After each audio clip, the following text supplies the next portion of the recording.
আসসালামু আলাইকুম প্রিয় দর্শকবিন্দু, আমন্ত্রণ জানাচ্ছি জনতার সময় টিভির সংবাদে। শুরুতে থাকছে দেশের সংবাদ শিরোনাম।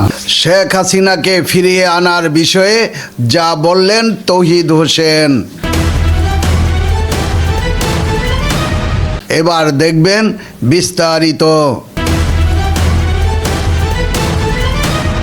শেখ হাসিনাকে ফেরত চেয়ে দিল্লিকে চিঠি লিখলেও তা যে কাজে আসবে না সেটা জানতেন অন্তর্বর্তী সরকারের সাবেক পররাষ্ট্র উপদেষ্টা এম তৌহিদ হোসেন। শেখ হাসিনাকে ফেরানোর চিঠি কোনো উত্তর কেন আসেনি এই বিষয়ে তিনি বলেন, উত্তর কি আশা করেছিলাম আমরা? আমি আশা করিনি। আমি মনে করি আওয়ামী লীগ রাজনীতি থেকে যে একেবারেই আউট হয়ে গেছে বা যাচ্ছে এরকম থাকবে না। আমাদের মানুষজনের স্মৃতিশক্তি খুব দীর্ঘ না। আমি মনে করি তারা রাজনীতিতে ফিরে আসবে এবং আমার অনুমান দেশের আগামী নির্বাচনে অংশ নেবে। আপনারা আমি তো আগের চিঠিতে উত্তর পাইনি এখন, কাজে এটা একেবারে কালকে আমাকে উত্তর দিয়ে দেবে এটা আমি প্রত্যাশা করি না। আমি মনে করি যে আওয়ামী লীগ রাজনীতি থেকে যে একেবারে আউট হয়ে গেছে বা যাচ্ছে এরকম থাকবে না। আমাদের মানুষজনের স্মৃতিশক্তি খুব দীর্ঘ না। আমি বিশ্বাস করি যে তারা রাজনীতিতে ফিরে আসবে এবং আমার অনুমান তারা দেশের আগামী নির্বাচনে অংশ নেবে। যমুনা টেলিভিশনকে দেওয়া সাক্ষাৎকারে তিনি এই সব মন্তব্য করেন। তৌহিদ হোসেন বলেন, আমি 3 বার কুইট করার সিদ্ধান্ত নিয়েছিলাম, তবে তারা যে এটা অন্তর্বর্তী সরকারের জন্য বিব্রতকর পরিস্থিতি তৈরি করবে।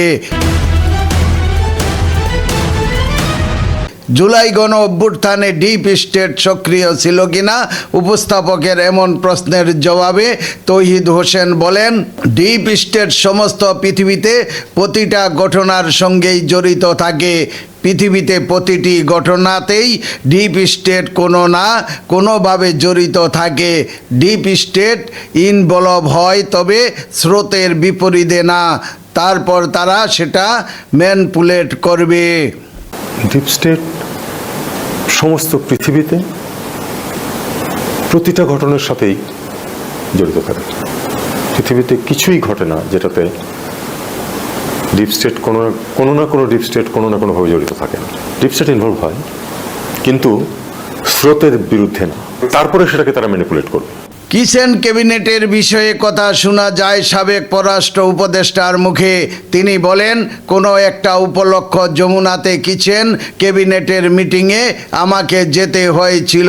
পরে জেনেছি প্রতি মঙ্গলবার তারা বসেন, সিদ্ধান্ত নেন। কেউ কেউ এই ধরনের কথা শোনা যেত, আমার কানেও আসতো, কিন্তু এর বাইরে জানা ছিল না। এরকম একটা গ্রুপ আছে যারা নিয়মিত বসে সিদ্ধান্ত নেওয়ার জন্য। কোনো এক উপলক্ষে এই কিচেন ক্যাবিনেটের একটা মিটিংয়ে আমাকে যেতে হয়েছিল যমুনাতেই, এবং আমি পরে জেনেছি যে প্রতি মঙ্গলবারে তারা বসেন। সিদ্ধান্ত নেয় কেউ কেউ, এই ধরনের কথাবার্তা শোনা যেত, আমার কানেও আসতো, কিন্তু এর বাইরে আসলে আমার জানা ছিল না যে এরকম একেবারে একটা গ্রুপ আছে যারা নিয়মিত বসে সিদ্ধান্ত নেওয়ার জন্য। ভোটের মাত্র 3 দিন আগে অন্তর্বর্তী সরকার যুক্তরাষ্ট্রের সঙ্গে যে বাণিজ্য চুক্তি করেছে তার বিষয়ে সাবেক এই উপদেষ্টা বলেন, পররাষ্ট্রমন্ত্রী অথবা পররাষ্ট্র মন্ত্রণালয় সামান্যতম ইনভলভ ছিল না এটাতে ইনভলভ ছিল কমার্স মিনিস্ট্রি এবং ন্যাশনাল সিকিউরিটি অ্যাডভাইজার। কোনো কারণ হয়তো পেছনে ছিল বিদায় আমরা এটা করতে বাধ্য ছিলাম। কোনো বাধ্যবাধকতা না থাকলে এটা সই করার বিষয়টা নির্বাচিত সরকারের উপর ছেড়ে দেওয়াই যথার্থ হতো। অন্তর্বর্তী সরকারের সাবেক পররাষ্ট্র উপদেষ্টা এম তৌহিদ হোসেন বলেছেন, আগামী নির্বাচনে আওয়ামী লীগ অংশ নিতে পারে। যমুনা টেলিভিশনকে দেওয়া সাক্ষাৎকারে তিনি এই সব কথা বলছেন। তৌহিদ হোসেন বলেন, আমি 3 বার কুইট করার সিদ্ধান্ত নিয়েছিলাম, তবে তারা যে এটা অন্তর্বর্তী সরকারের জন্য বিব্রতকর পরিস্থিতি তৈরি করবে। শেখ হাসিনাকে ফেরত চেয়ে দিল্লিকে চিঠি লিখলেও তা যে কাজে আসবে না সেটা জানতেন সাবেক পররাষ্ট্র উপদেষ্টা।